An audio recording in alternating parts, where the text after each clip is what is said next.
Hey guys, it's your boy Patt. Welcome back to the next episode of the Hollow Down Cigar Lounge. Got our homies up here, Chad and Ryan. What's up, my gents? What's up, guys? Money. Money? Well, talking about inflation or taxes or your paycheck. These are different connotations of money. Oh, I said buddy. I Not thought money. you said money. How you doing, money? Oh, money? How I you said, doing, what's up? honey? You said money. I'm starting to ask questions because I want to join in on this. So No. maybe I just want some more. I don't know. You been drinking already? Not yet, but it's Show coming. has not started. Oh, Oh. Oh, man. Well, this is going to be fun.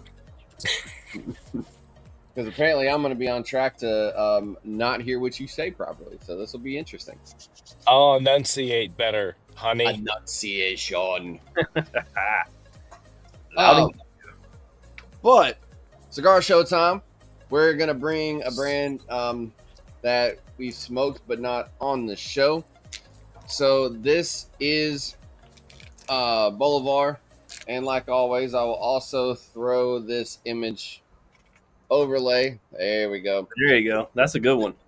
That is a good one. So this Yep. is the Bolivar Cofradia.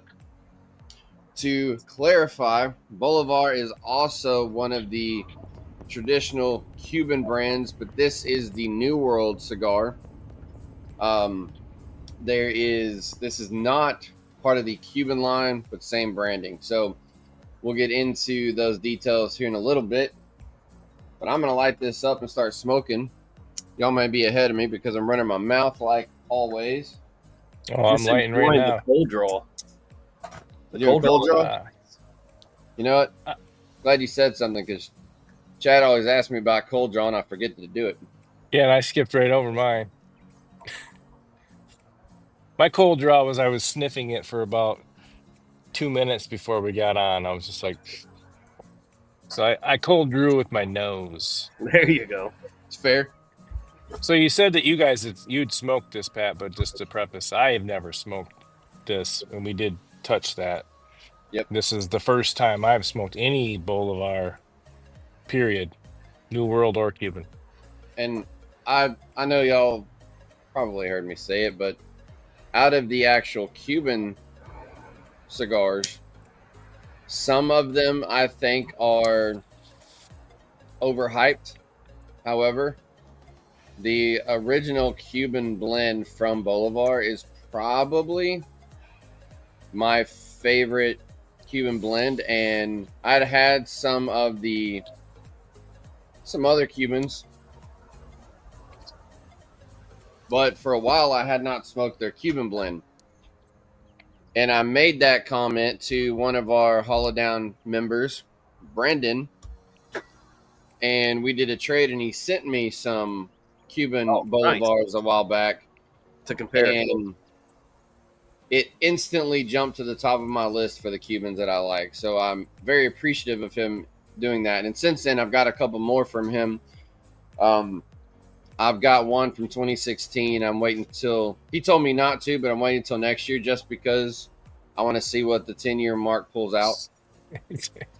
But I'm able to do that. Kill me, man. Just smoke it. I Well, know. But hey, he sent me a couple others, so it's not like he sent me one and I can't smoke it. So he sent me It's a couple. probably going to taste worse if you wait another year.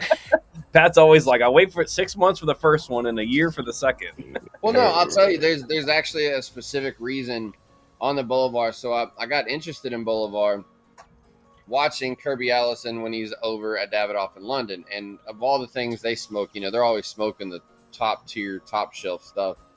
Yeah. But Kirby says that one of his favorite brands, period, is Bolivar.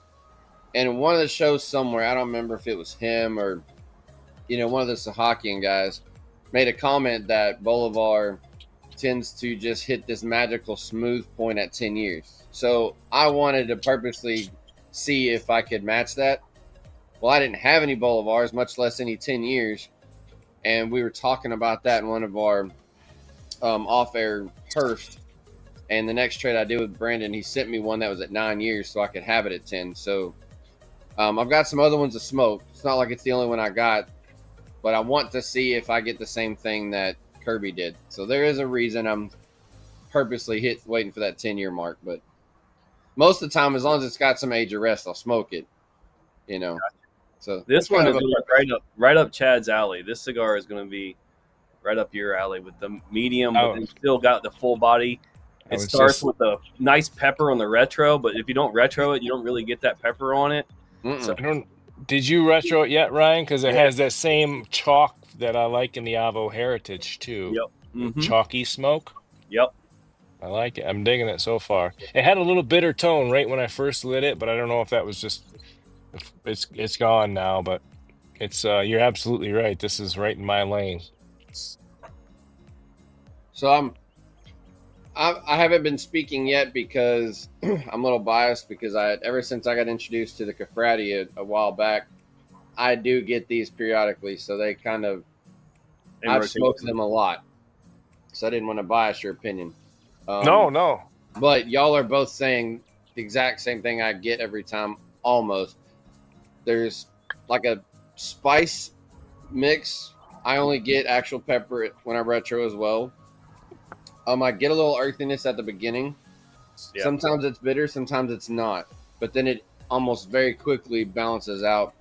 100% went away quick. Like it was bitter for the first 3 or 4 pulls. It was almost a not pleasant bitter, but it went right away. Now it's nice, smooth. I get when I'm doing a nose test, it's almost like there's a floral potpourri type of aroma, but that floral tone for me doesn't carry over into the flavor. It's almost like I don't know. This is where I would need Ryan's palate. There's always like this bright little spice that I can't ever put my hand on. So I don't think in any of my ratings I've ever said what it is because I can't pull it out. But it's something just a little bit of a bright sprinkle. Like allspice, like a hint of molasses in it to me right now.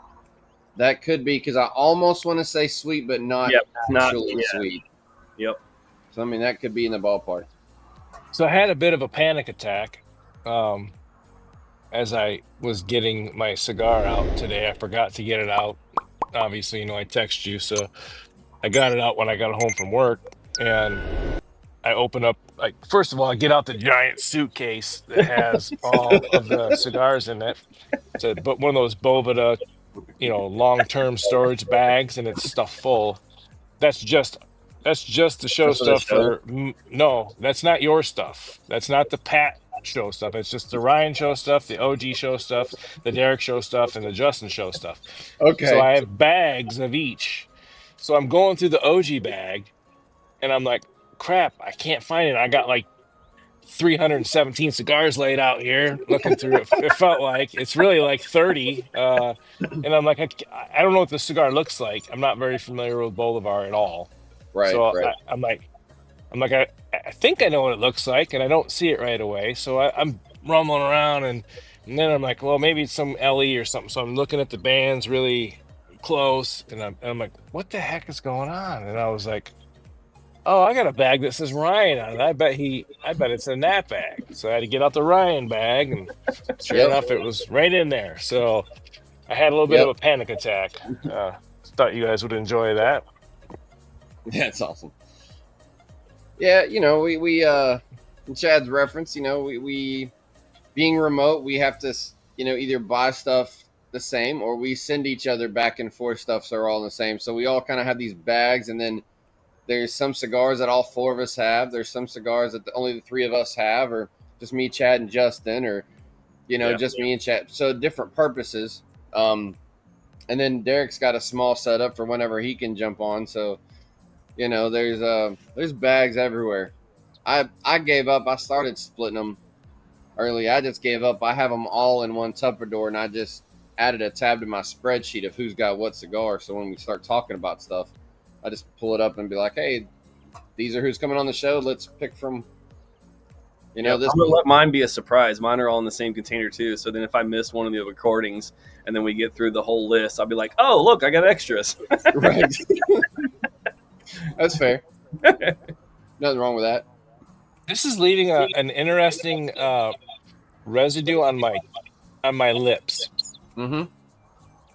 And it's pleasant. but it's something I'm not used to getting any kind of residue or taste. But does it give you any type of little tingle at all, or is it just that it's there? no, it's almost like a sweet sandalwood taste. Like, Okay, yeah. This cigar really reminds me of two cigars in particular. What's that? Avo Heritage and Julius Caesar. I definitely get the Avo because of the chalkiness. What about the Julius? Just the profile, the flavoring. It's like the cedar, and it's really medium body. The texture of the smoke. Julius Caesar has a little bit of that too. It's not nearly as chalky as the Avo, but it's in that same lane where it's chalky and smooth. I don't know. It's very similar. This one definitely has a lot of cedar taste in it also. Mm-hmm. You definitely get that. Even on your lips, I think that's probably some of it you're thinking of too when you're on your lips when you're done. It's kind of sweet too, though, at the same time. Yeah, it's pleasant. I like it. It's very pleasant. It's a good cigar, good budget one too that you can enjoy. Yeah, Chad, what do you think? What do you think on initial hit? What do you think this average price point should probably hit at if you were to guess?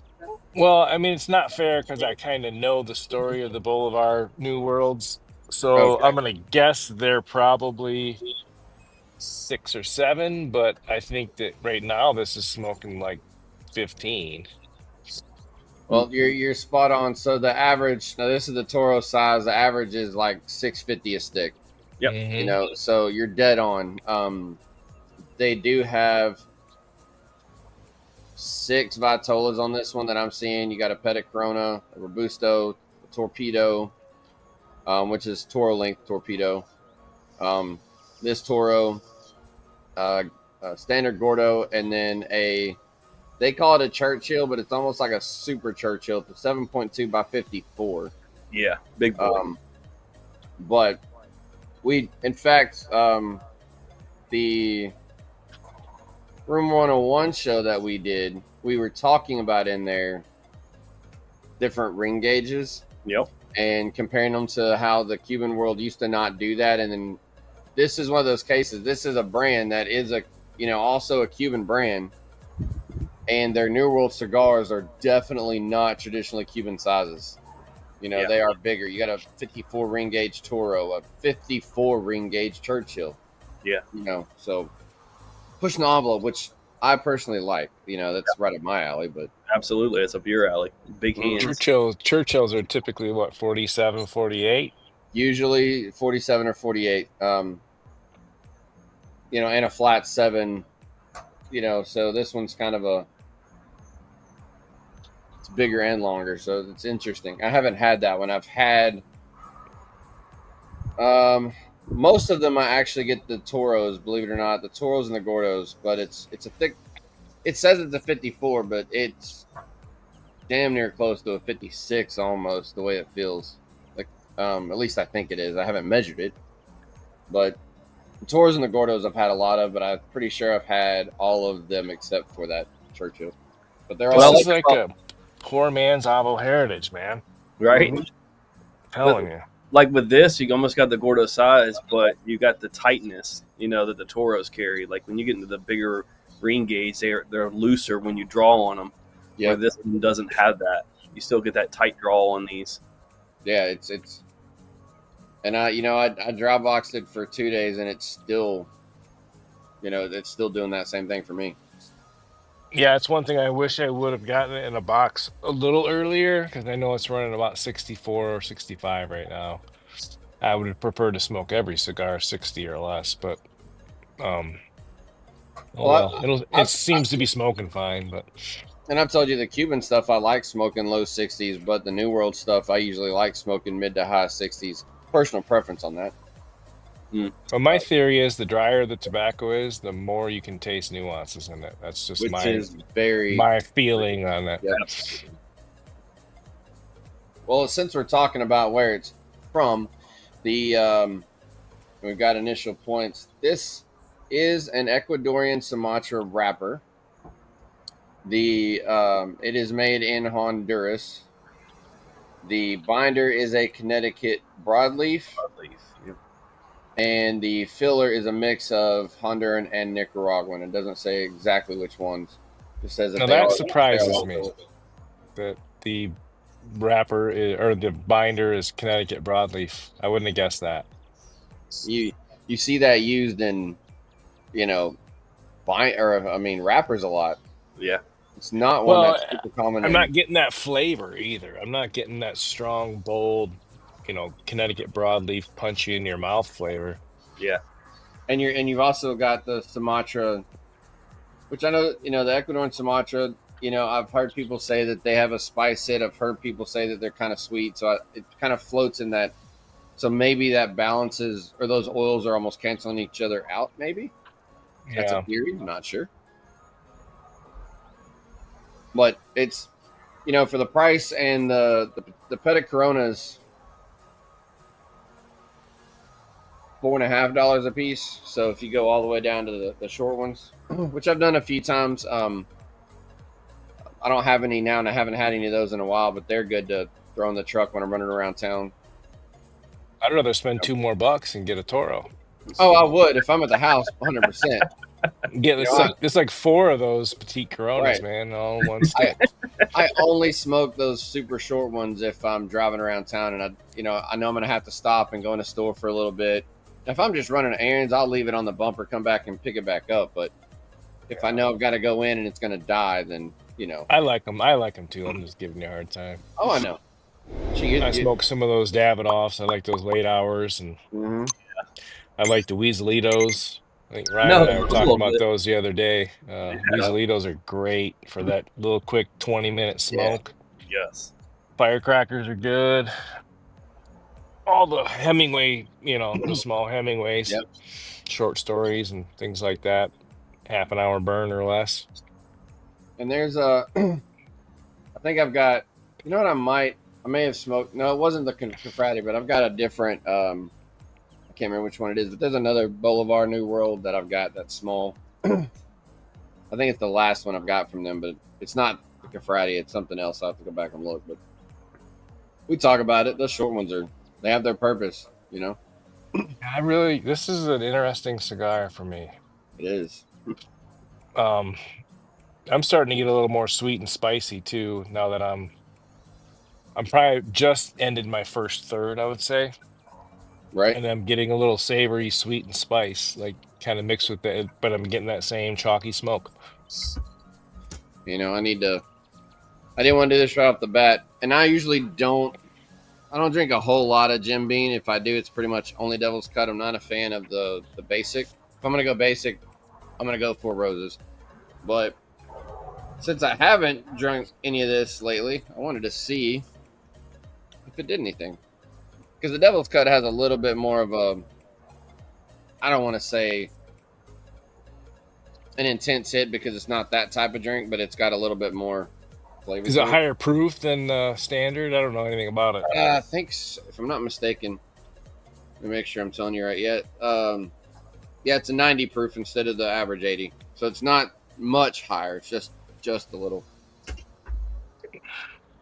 My brother swears that the higher up you go in proof, that the smoother the whiskey gets. I don't know. I don't drink it, but the guys say like they'll drink 130 proof, and it's smoother than the 110 or 115. As long as it is actually barreled and aged right. A good example is when me and Justin went on CCR's show. We started with we did a 4-part pairing, different Weller stuff, and the first one was 80, and the last one was 135, and the 135 proof was the smoothest. Yeah, I remember watching out of all of it. Thinking that was interesting too. And it didn't smell that way when we smelt it. We're like, oh, this is going to be hit, and the profile was just super smooth. It's crazy. So you can smell the alcohol, or the increased alcohol content when you sniff it, but it doesn't a lot of them burn as bad. Yep, exactly. It smells now like that gasoline. doesn't always work. Now you start taking that concept over to like Absolute Vodka, and that doesn't work because it does not do the same thing in vodka like it does in whiskey. Vodka, the more alcohol content, the more it's going to burn the back of your throat. But that's because it doesn't have the same processing and same blending styles that a whiskey or a bourbon has. So it doesn't. Your whiskeys and your bourbons are getting those different aging, and it's getting them the mellowing tones out of the whatever barrel that they're getting aged in. So they get some help to smoothing out. So it's not a constant example across all alcohol, but it does tend to be that way for a lot of whiskey. Yeah, I never had. They say Everclear, like you can get that up to 180 proof or something like that. Oh, Pretty much, you can get it up just enough, so it's not pure alcohol, but you're damn near there. I think the only thing I ever drank when I was young was that Bacardi 151, and that stuff's like, oh my gosh, it's like drinking kerosene or kerosene and gasoline. It's the nastiest stuff. So your cigar to drink method here, and this Jim Beam has like a little bit of I'm gonna say a honey note. It's not pure honey, but it's got some other sweet stuff in there, and that's pulling out those sweet spices that. And now 100%. Now that you've told me molasses, yeah, you're probably pulling it out now. I'm pulling it out. Where I was agreeing with you, but I couldn't really pick it out. But with the honeyier tone of the bourbon, it pulls out for sure. It doesn't really change the profile much. Some drinks will change the cigar profile completely. It doesn't really change anything in that direction other than just pulling that sweet tone out. I'm enjoying every time I retro this thing that the sweet is staying in my nostrils. Yes. Like you getting that, Ryan? Like you're feeling like it's with you. Yes. You can taste it. It sounds weird, but you can taste it in your nose, like after the smoke's gone. Yeah, it's making you want to keep coming back to it. Yeah, I've been retroing this almost every hit, so it's very nice. And coming from the lesser retro guy, I still agree with you. I don't have as much of a strong palate on my retro, but I'm still getting that lingering sweetness. So I will definitely have to agree with you on that. How long has this been aging?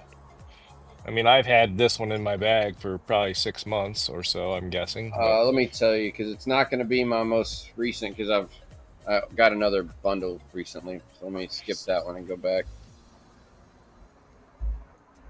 Like if I didn't know anything and you handed this to me, I would think you had some pretty good age on this.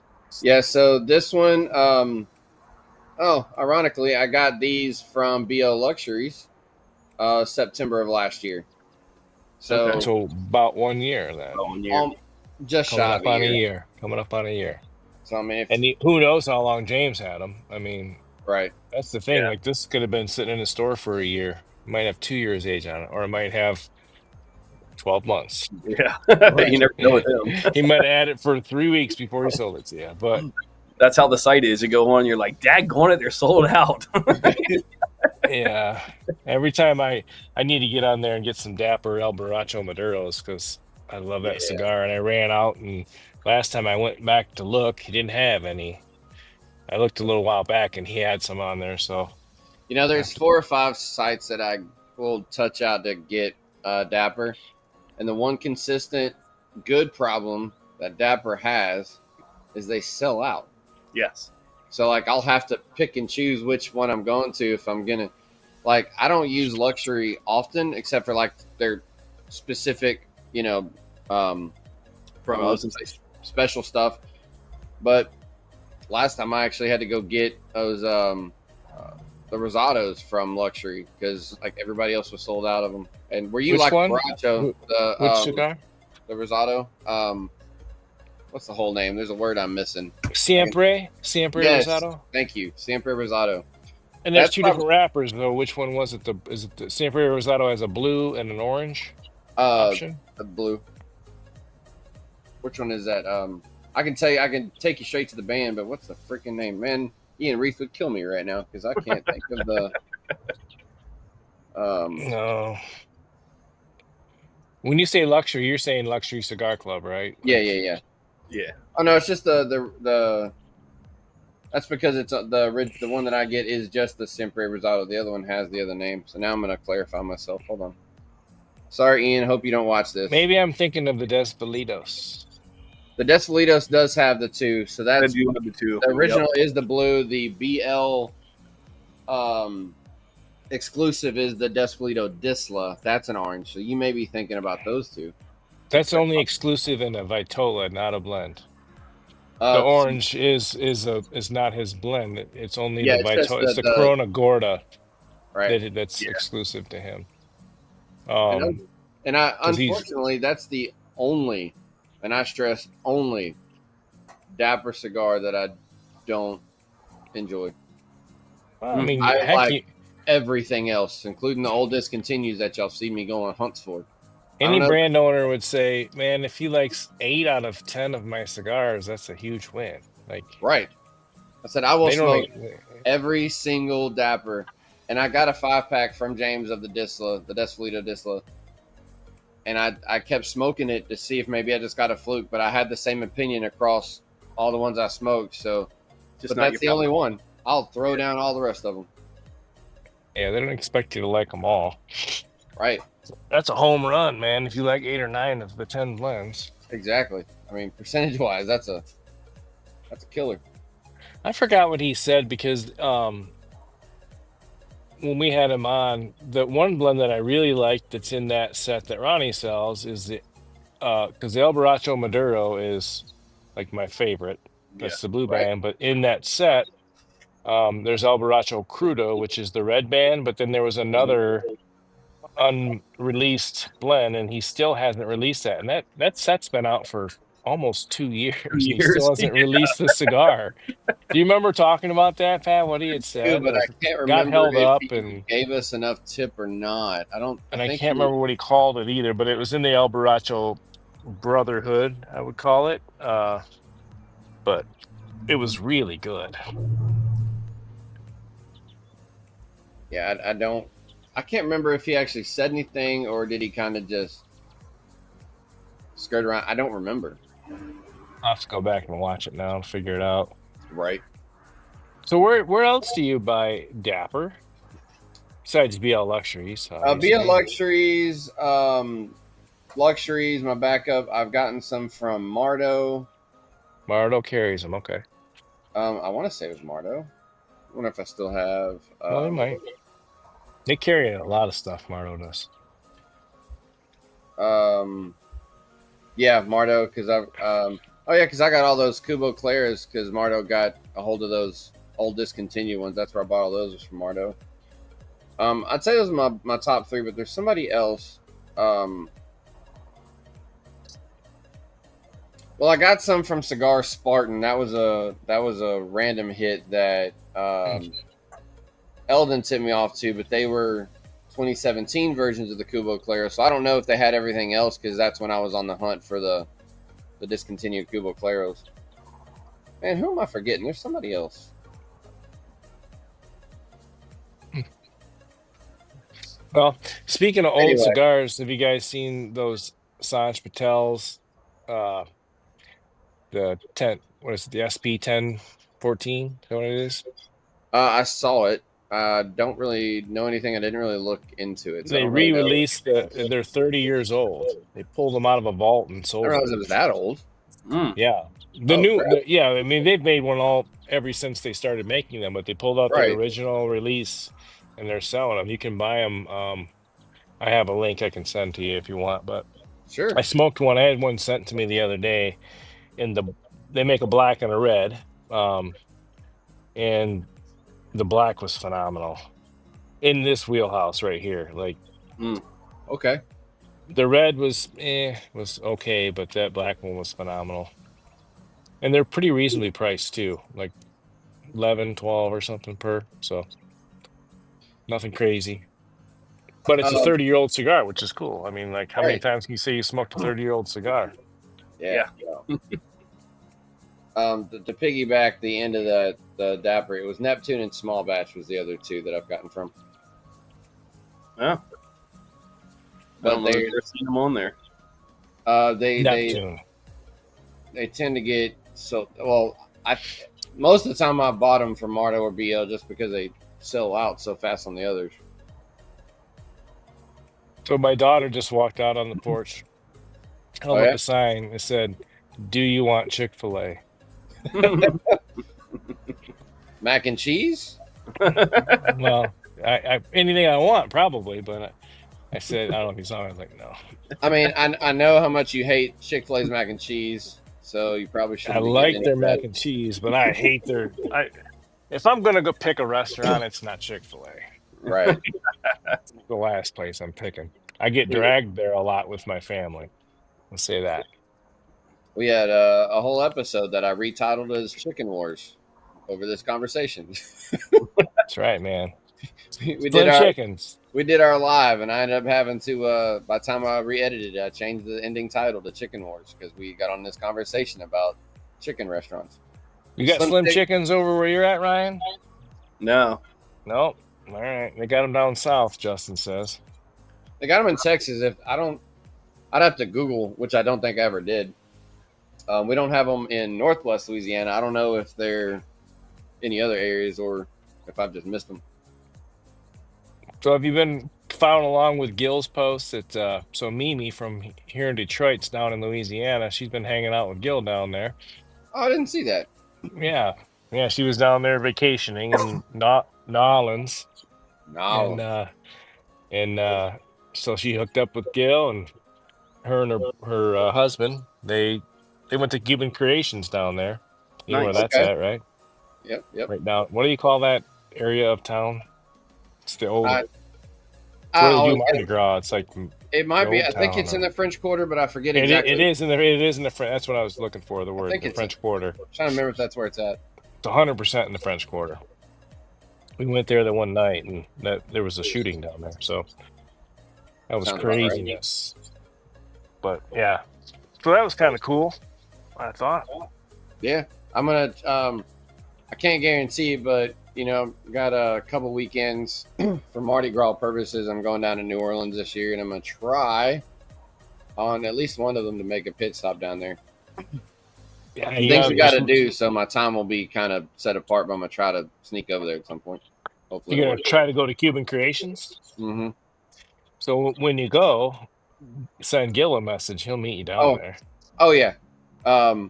In fact, my next trip is recent enough that I may make it be down there before this show actually airs. So my next trip is coming up really, really quickly. So. And Teddy probably be in tow too. Yep. Teddy Raymond. Speaking of Teddy, I saw him and Gil both went to the Drew State Barn Smoker that was in Connecticut. Just got back. Yep. Yeah, that's something I'd like to do at some point. Did you see? I think it was on Ted's post in the group when he posted all the pictures from their group. Did you see that post? They had the pictures with him and Gil and all at Barn Smoker. Yeah, Barn Smoker. Yep.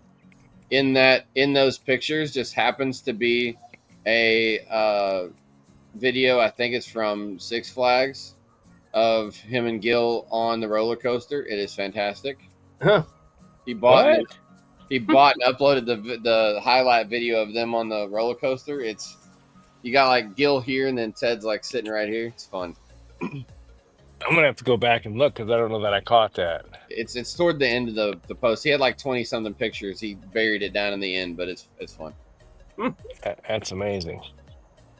So you guys, is there Six Flags out there, or is it like a gimmick thing where you pay for a video?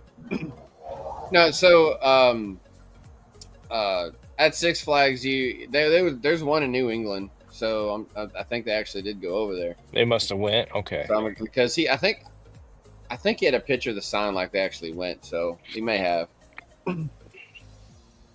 It looked legit anyway. We have Cedar Point. That's our claim to fame in this neck of the woods. We got Six Flags everywhere. Of course, they're big in Texas because that Texas has had Six Flags over them. That's where it started with all that mess, and then now it's just scattered. But I grew up on Six Flags. How many Six Flags are there?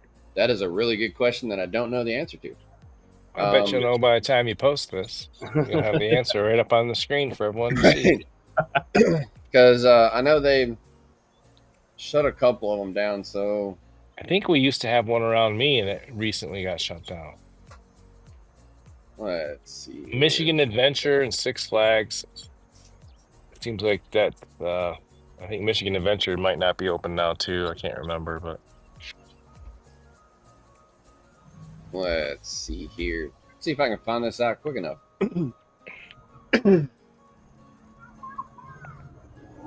Well, that's not helpful. The website says Six Flags operates several theme parks across North America. Thanks, bro. You're not helpful. There's one you got. Oh, it's because they bought all this other stuff, so it's hard because they also own Magic Mountain and Discovery Kingdom, Hurricane Harbor. So that's kind of a tricky question. Hey, what, for a $6 cigar, this has one of the cleanest finishes. I'm telling you, it's a great budget smoke. I don't have any lingering bad taste. Nothing. No, almost no lingering taste other than sweetness. Like 26 undertone of the earth tone that in this back half of it, but it's just pleasant. It's not overriding at all. Consistency. You're 100% right, though. This is right in my lane. Consistency is probably why I smoke this one a lot, because it's always got to eat and burn. Yeah, I've got my fan out here again, and it's still and but it does not smoke like a $6 cigar to me. No, I'm smoking this thing really fast because I'm almost to my band. I put it down now so I can. I just can't stop retroing it. It has a really nice retro. Yeah, very clean retro. For me, that's what makes or breaks a cigar, is whether it has a great retro. Yeah. Anymore, I don't even want to smoke a cigar if I can't retro it. Well, you don't like the pepper and all those heavy notes anyway. That's why I don't. Yeah, that's why I don't care for that, because I can't. Then I can't retro it and get the full. Experience. I guess some guys can. Some guys have tougher retros than I don't know. Right. Like I can't blow a whole schnoz full of that pepper out. I'll just start. My eyes will water. Yeah. Yeah, I like the pepper to stay on my tongue. I don't want it to infuse my entire passageways. I'll look like I did that on that episode with Terrence when I lit that. What was it? A Corojo. Yeah, it's a validation Corojo. Oh my gosh. As a rule, Corojo is not typically that spicy. Like I lit that thing and it went south fast. Yeah, I had to apologize to you for not giving you the heads up on that one, because it's all good. You gave us a good slow-mo on the video though. Hey. Well, I'm smoking the Aganarsa Corojo that Pat got me. Yeah, validation Corojo. Pat sent this to me, and I learned quickly, Terrence, that at light up you probably shouldn't do a full retro on this Corojo. Get some kick.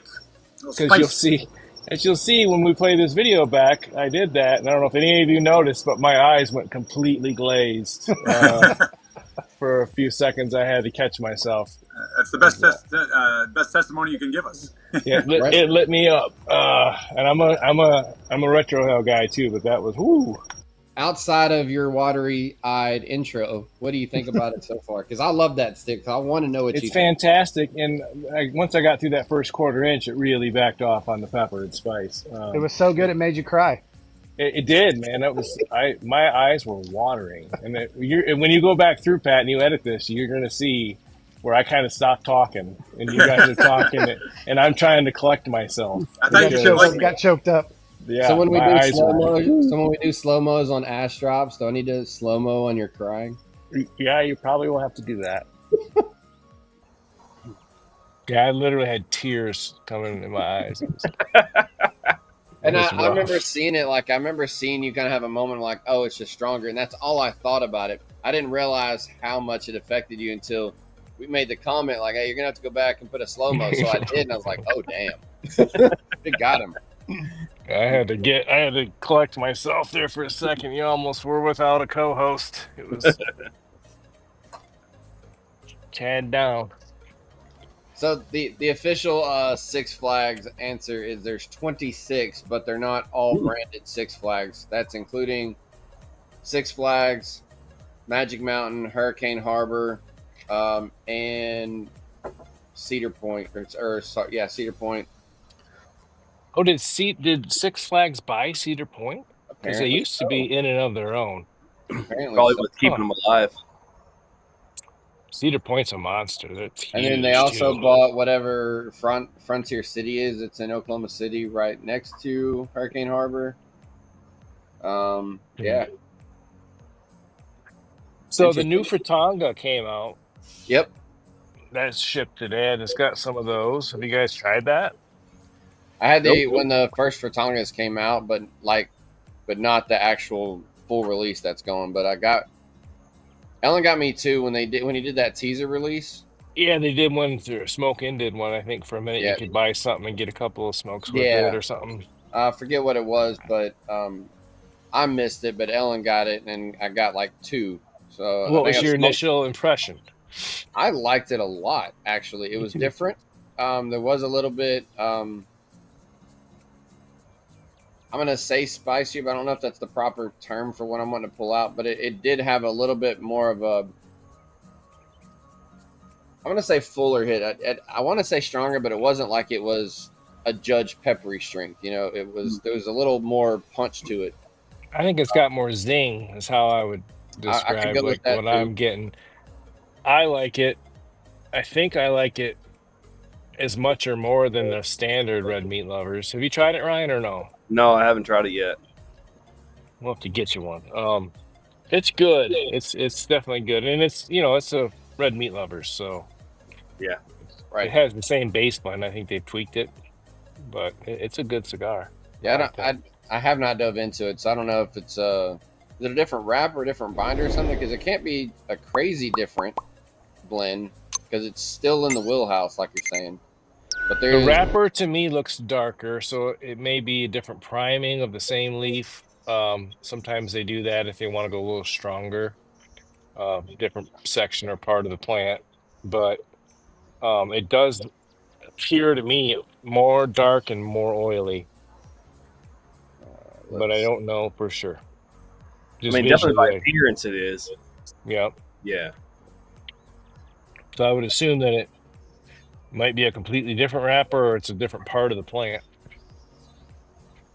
Let's see here if it actually says here. Carries the same flavor characteristics, so I'd almost guess it's a different priming of the same leaf. So different wrapper. Completely different. So the original Red Meat Lovers has a Connecticut broadleaf wrapper with a San Andres binder, where the Fratanga. Oh, no. Okay.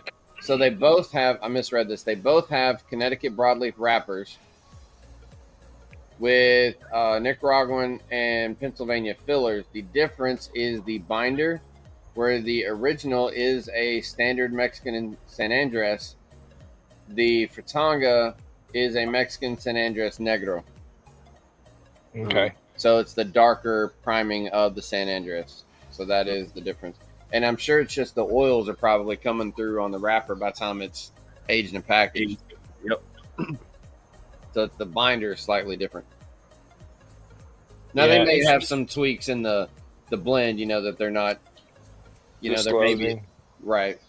The location wise they're the same, but it's I think the blend is similar for sure. I mean, you can definitely tell it's a Red Meat Lovers, but it's just got more zip.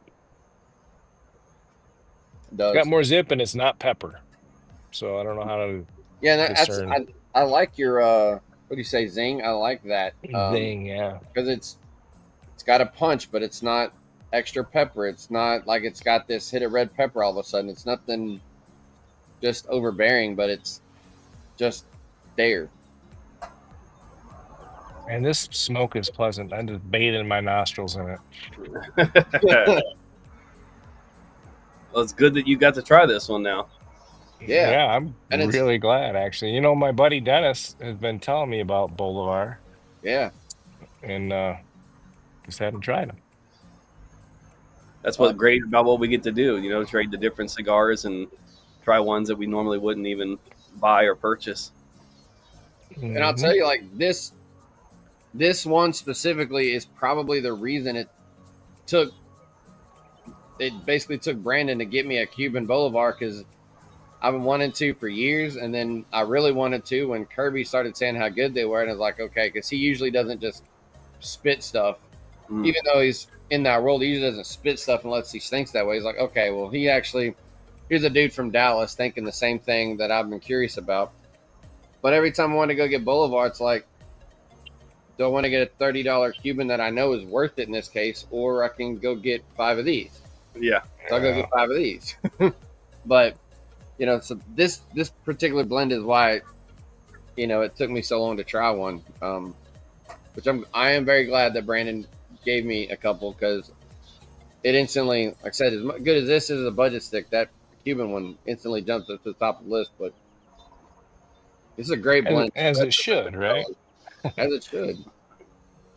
I mean, I do keep my list between Cuban and New World different because they're total opposite. Total opposites, but it's a dang good $6 stick that should not be $6. I'm not upset that it's only $6. Don't get me wrong. Yeah, I don't have a ton of depth in Cuban cigars, but I've been smoking more, like every once in a while. I've gotten some, like you said, some of my trades, but I smoked a Diplomaticos the other day. It was my first time with one of those. That was a really good cigar. Those are solid. I haven't had one in a long time. Super light, super creamy, mm-hmm. A little bit of pepper, and it's not super flashy. It's pretty basic, but it's really good and really consistent. Well, nice retro too. Most of your Cuban cigars are linear, aren't they? Right. They don't focus on the complexity that the New Worlds do. It's a lot more wood tones and general spice and creamy. They wanted that smooth elegance. Yep. And I could probably tell you my top 5 Cubans, or might be the only 5 Cubans I smoke. I don't go that far into it because they do seem similar. So if I want to go back into changing flavors and changing profiles, just go back to what the New World's got, because that's where all your variety's at. Cuban is focusing on that old school elegance. Yeah, that's why I'm afraid to kind of even go down that rabbit hole, because I know myself too well, and then I'll just find myself a whole new addiction. It's every time I go on a cruise and I'm in a spot where I can actually, get some, there'll be a couple, and we won't get off on this tangent at the moment, but we've had conversations about the fake Cuban. So when I go to a place that I can get legit and I know the right thing, I'll grab a 4 or 5 or something of specific ones I want, and then I'm done. I walk away. Money reasons, and it just keeps me from going over the deep end, and I'll space them out, whatever. Right. But the Bolivar, which I've mentioned, obviously, the Monte Cristo's Open Series. They made them for the golf tournament, the Open Series, and then the different sizes are like the different blends. Like my favorite one's the Open Eagle. It's kind of like I'm gonna call it like a Fat Robusto extra-ish. It's kind of its own little size. H. Upman's got a connoisseur that is fantastic. Had that one. The Partagas, I can't remember what it's called. I can see it in my head. I'll have to go back and look. But ironically, the red bands. It's the red band. Yeah, I've got 2 of those in my humidor now. One's a number 4 and one's a number 2. I was wanting to say number 2 was the one that I go to. That sounds right. Ironically, I kind of stay away from the modern Cohibas. If you get the old ones, like the ones that are, kind of cycling back around, the old ones were better. The newer ones were, and it's just because when the government kind of got into the tobacco world, they kind of took over the Cohiba brand, and it's just a different blending process, so it's just not the same profile. So I don't really hit the Cohibas anymore.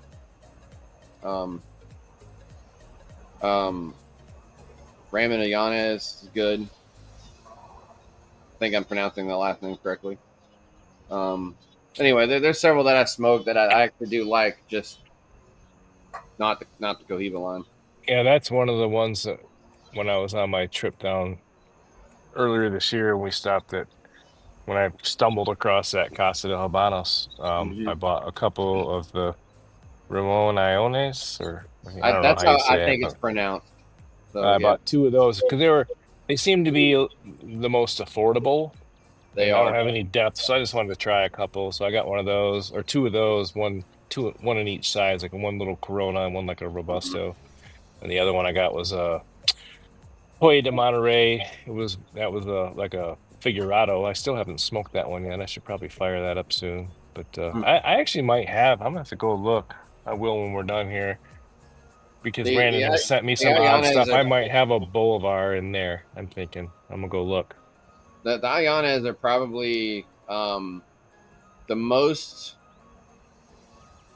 probably the most affordable out of the popular Cubans without going to the machine made Cubans. Hmm. Yeah, we're actually staying with Jose Piedro is a great Cuban cigar, but it's like flavor wise, but it's inconsistent because that's their machine, like that's their fast production, cheaper one. It's got the flavors, but it doesn't have the quality construction because they're just pumping those out. Um, it's like if you're gonna have I guess that's the equivalent of like a yard guard for them. You're gonna have a cheaper, but staying in your traditional handmade product, Leonis is probably your more budget friendly. So always Yeah, grab 2 of them as well. I think when last time those cigars I got down there, I think I spent $56 or something. It wasn't crazy for 3 sticks. I will make one correction to my statement on the Cohibas. The only one that I really get on purpose is the Siglo line. I will. They seem to still be good. So I think I may have one left, but so out of the Siglas, I'll get. So I'll give myself a correction on that. But What about you, Ryan? How many Cubans you smoked? I've only had 2? one. 1? Yep, the Partagas. That's the only one I've had. What is it? The D4 or whatever? I think D4, D2, one of those. Yeah, I was Yeah. getting. What'd you think? I think it's good. It's just not something I was used to, so I haven't dabbed into it enough to know much about the Cuban style. I mean, they're definitely fantastic and superior on construction and quality of what they provide, but it's like so evenly smoked. The taste doesn't really jump around like traditional cigars. So, Yeah. They're just linear, yep. one straight flavor. I went This back cigar and is kind of like that too, though, but it's such a good flavor that I haven't minded it being it's not one note though. It's about 4 notes Yep. but that are it's riding along yep. pretty evenly, Yeah. which I So I like. I forgot one. I went back and looked at my list from our Spain trip, the ones that I still have. The Romeo y Julieta 1875. They have a New World and a Cuban version. It'll say on the band, Habano or I think it says Nicaraguan or Dominican, wherever the New World. But the 1875 Cuban, that one's good too. Um, the H oven was the connoisseur number 2. And the Partagas that I have left is the Aristocrats, which is just their, I guess I'm going to call it a Petit Corona. It's kind of a Petit Corona Lancero kind of hybrid size. I don't know how to explain it, but it was great walking down the streets of Spain. I grabbed one and smoked it while we were walking. It was easy, so good for those little purposes. Yeah, you gotta have short smokes around. Yeah, You just do. and sometimes I forget, but I've had time because I lean toward the bigger stuff. So there's been times I've been walking around and I really wanted to smoke, and then halfway, I'm like, damn it, I got to go in the store or whatever. So I tried to do better, especially on trips, throwing in some smaller stuff or getting some along the way, something. I've been really enjoying those new My Father Blues in the short Robusto. Are they good? I haven't tried one yet. They I are. have one in my humidor, so The Toro is excellent, but the little short Robusto just packs a little bit different in the flavor, and they're good. that's what I have. Our mutual friend sent me that too. Yeah. Cuban fella. Right. In our he sent me a mail bomb, and that was in there. So I need to get to that one too. The other one I've been super impressed with is the Alma del Cielo from Plasencia. Oh my Oh goodness, yeah, that's a yeah, yeah. great cigar, but it's expensive. Like price point on it starts at 23 and goes to 28. Yeah. That's box prices. Like, so I don't know, in the store it's probably 30 for the Yeah. Sixto and That's 25 for the about Robusto. appropriate because most of the Alma line is the $20 to $30 range, depending on what Vitola you're getting. So I guess it's at the higher end, but it's kind of still in the average form. Man, that's a good cigar, though. I've got one from a recent. Well, I say I've got one. I want to say that I got it in BL Luxury's box, their monthly box, and I haven't smoked it yet. I think. Oh, it was in their cigar of the month. See, that's a great deal if they're giving out a $25, $30 cigar in there, and the cigar of the month club costs $40. They took a 3/4 of it with one stick. I lied. It wasn't in the box. I just bought it at the same time. Oh, okay. Never mind. So that eats up more than half of his budget for the. No, that came in the last blind buy that I did with them. You did Placencia blind buy? Yeah, that's what it was. It came in the blind buy. So I got that, a Del Fuego, a Fuerte Colorado, Reserva Original, and then the 1865 I got in that blind buy. That's a good. You like the Fuegos? That was. Either of you guys like the Fuegos? Oh yeah, I do. Yeah. It's not my favorite one, but it's still good and solid. I smoke it almost as regularly as I do the Fuertes. I think I've only smoked one. I got like a little 3 or 4 pack given to me with a box, and I don't know if I'll ever smoke them. So it might end up on one of your doorsteps.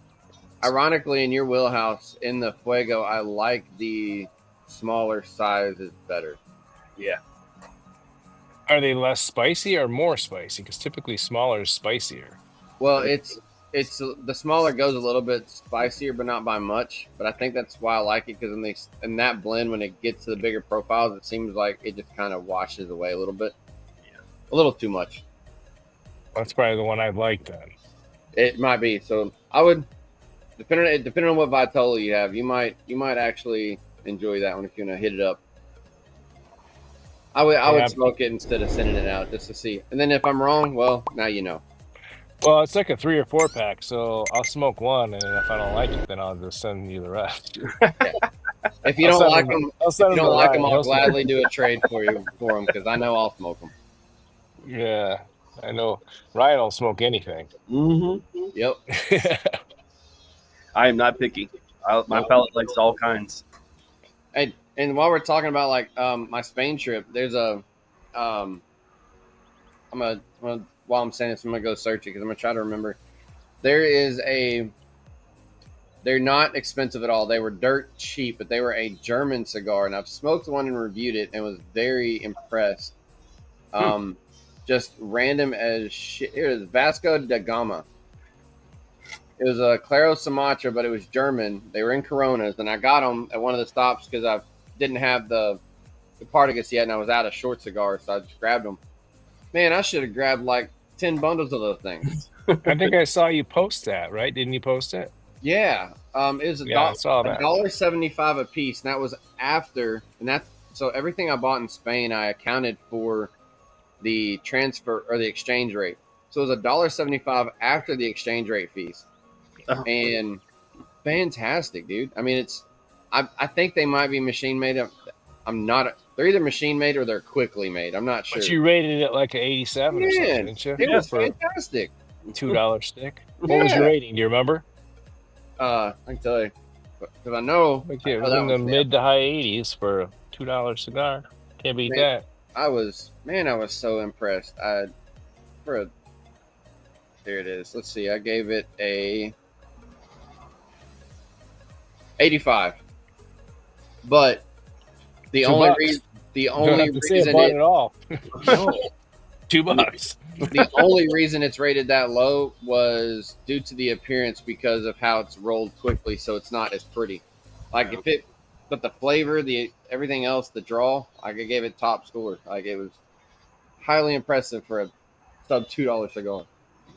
So, like Ryan, I'll smoke anything because you don't know. You find random gems that you have no idea about. Yep.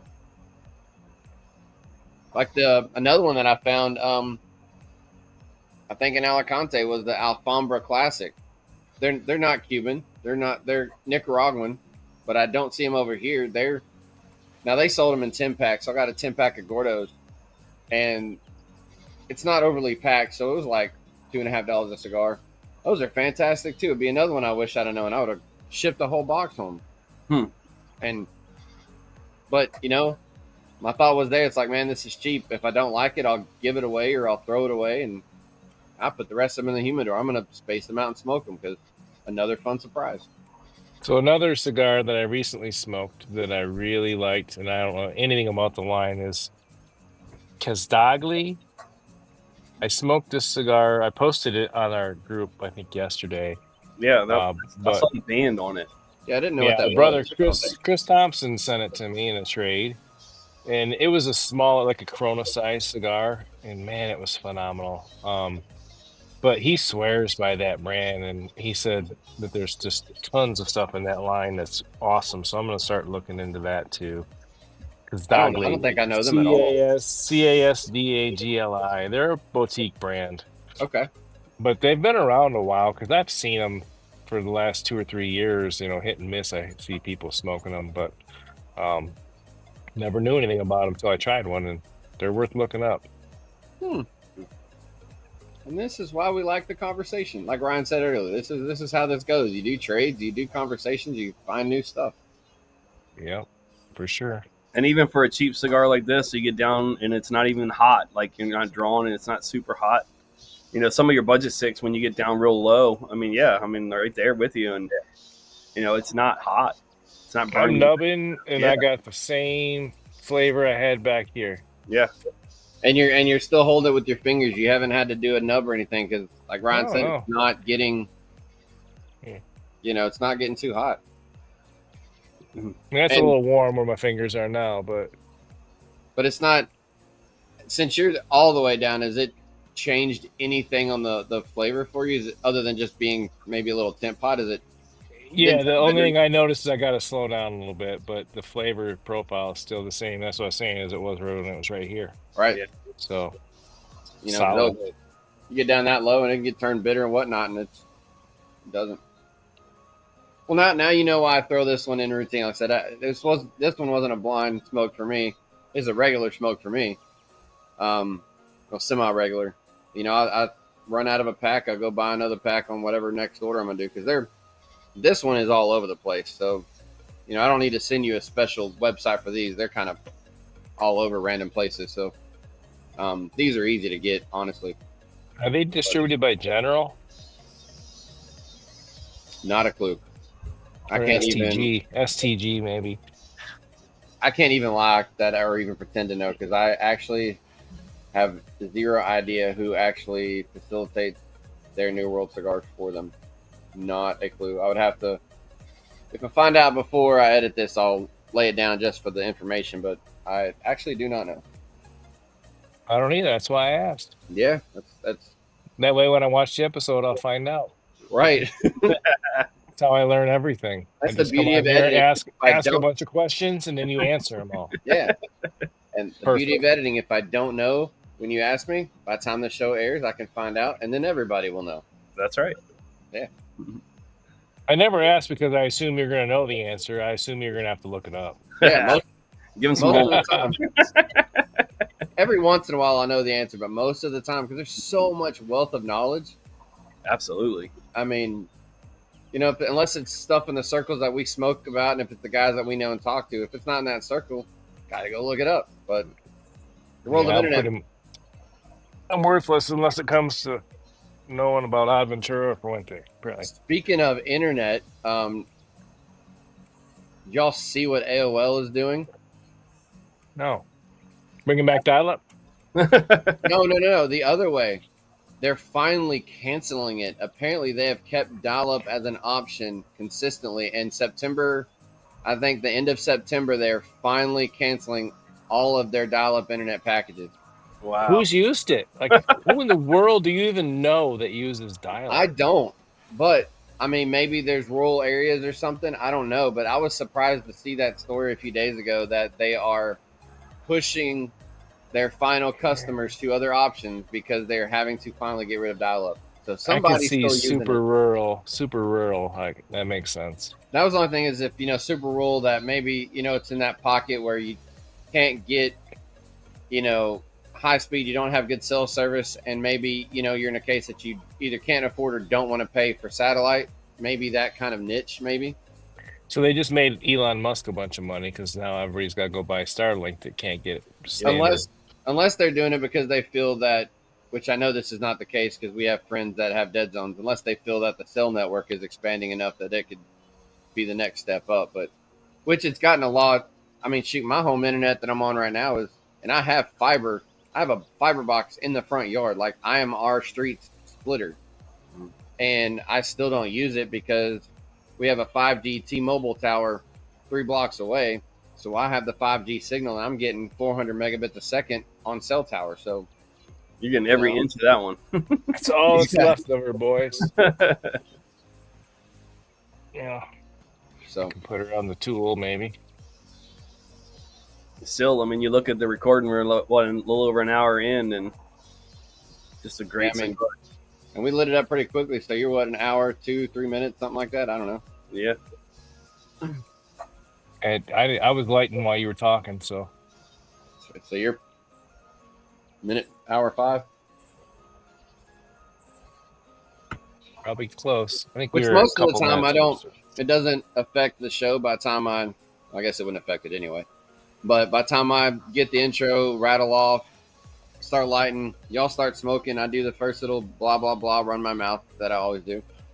But because most of the time I catch up to you because I smoke a hair faster, especially when I have the fan out here. And we're all seem to be smoking the same speed. Y'all are ahead because you lit right before.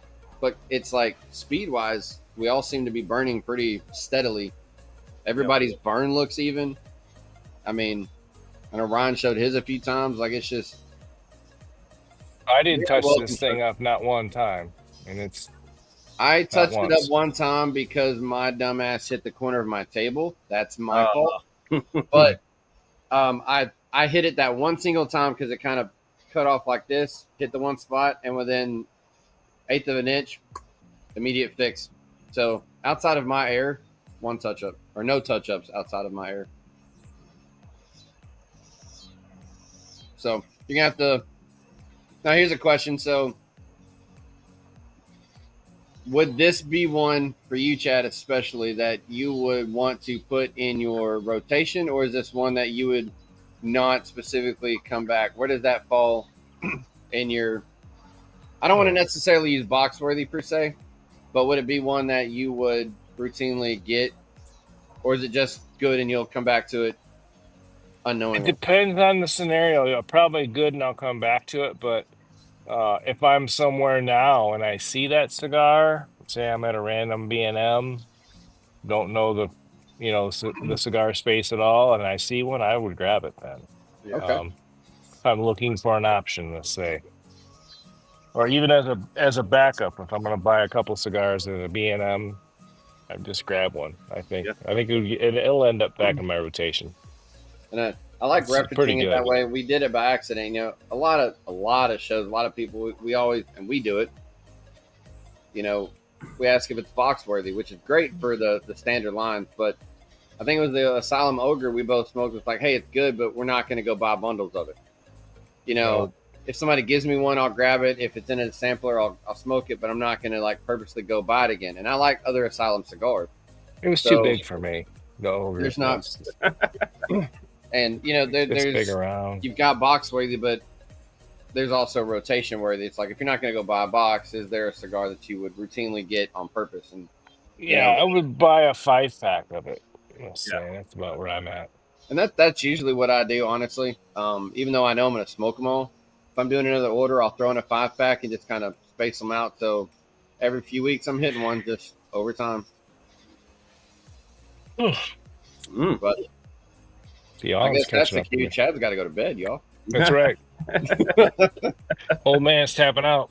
Well, you can see, Ryan didn't get to be in his shed today, but you can see his background, how we, what time of day we are recording, because we have lost daylight. So yes, we shed update. Look at that. You put brick wall up. He's got windows in now. I know y'all, but y'all didn't get to hear me give Ryan crap before we recorded. I was like, I guess he got tired of the shed update because he didn't even let himself record in the shed today. He's like, I'm sick of this, boys. We're Done. No. But I'm glad you guys came out. We'll jump off so Chad can go to bed. Kidding. I'm not going to bed yet. I know it's way too Some early coffee, for that. maybe. Yep. But good buddy cigar. I'm glad y'all both enjoyed it. So we talked a lot more cigar talk today. We didn't really go off the kilt, but that's I guess it's a cigar show. We got to talk cigars sometimes. Yeah. But, Jack, good smoke, good conversation. Y'all watching, listening in. You know what I always say? We're open for comments, open for suggestions, even the hate mail. Not hate mail. Not hate mail. Send us whatever you got. If you're watching the show, you got the show notes down below. If not, you got the hollowdown@gmail.com. Send us your comments, questions, concerns. And we have brought things on the show that you've told us, so we enjoy all kinds of feedback. But until next time, y'all know the drill. Stay safe and hollow down.